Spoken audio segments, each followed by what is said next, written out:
বাংলাদেশ ফুটবলকে ঘিরে দারুণ উত্তেজনা তৈরি হয়েছে আবারও। বহুদিন ধরে যে আলোচনাটা ঘুরে ঘুরে আসছিল, যুক্তরাষ্ট্রে বেড়ে ওঠা বাংলাদেশি বংশোদ্ভূত দুই প্রতিভাবান তরুণ রোনান সুলিভান ও ডেকলান সুলিভান কি লাল সবুজের হয়ে খেলবেন কিনা, অবশেষে সেই অপেক্ষার অবসান ঘটল। তারা দুজনই এখন আনুষ্ঠানিকভাবে বাংলাদেশের জন্ম নিবন্ধন হাতে পেয়েছেন।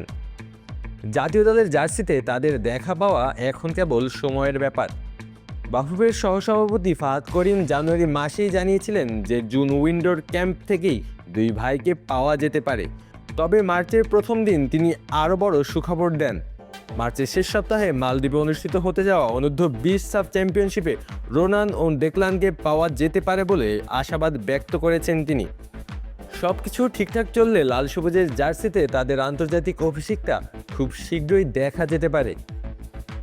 যুক্তরাষ্ট্রের উন্নত ফুটবল ব্যবস্থায় বেড়ে ওঠা এই দুই তরুণ কেবল শারীরিক সক্ষমতা বা টেকনিকেই এগিয়ে নন, মাঠে দ্রুত সিদ্ধান্ত নেওয়া, অবস্থান ধরে রাখা, গতি বাড়ানো এবং আধুনিক ফুটবলের খেলার ধরনে অভ্যস্ত হওয়ার কারণে তাদের ভবিষ্যৎ নিয়ে আশাবাদ আরও বেড়েছে।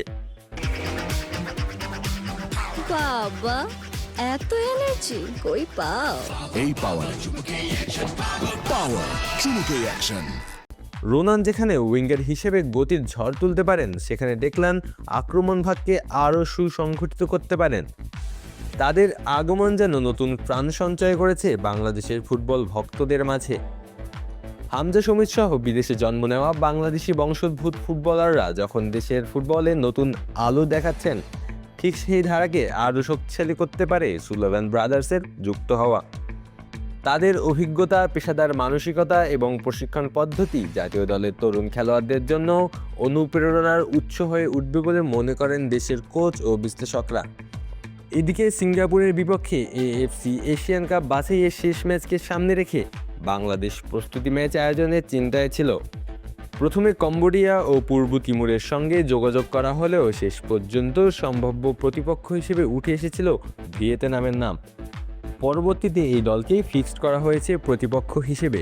সাম্প্রতিক বছরগুলোতে অন্যতম প্রতিদ্বন্দ্বী শক্তি হিসেবে নিজেদের প্রতিষ্ঠা করা ভিয়েতনাম বাংলাদেশের জন্য বড় চ্যালেঞ্জই হবে। এমন ম্যাচে নতুন মুখরা সুযোগ পেলে আন্তর্জাতিক ফুটবলের স্বাদ পাওয়ার জন্য এটি হতে পারে আদর্শ মঞ্চ। সব মিলিয়ে বাংলাদেশের ফুটবল এখন এক নতুন সম্ভাবনার দ্বারপ্রান্তে দাঁড়িয়ে আছে। রোনান ও ডেকলানের আগমন শুধু জাতীয় দলের শক্তি বাড়াবে না, বরং ভবিষ্যতে বিশ্বমঞ্চে লাল সবুজকে আরও প্রতিযোগিতামূলক করে তোলার পথও খুলে দিতে পারে। বিদেশে থাকা আরও বাংলাদেশি বংশোদ্ভূত প্রতিবাদের জন্য এটি দারুণ অনুপ্রেরণা হয়ে উঠবে। আলু আসিফ তালুকদার, অন ফিল্ড।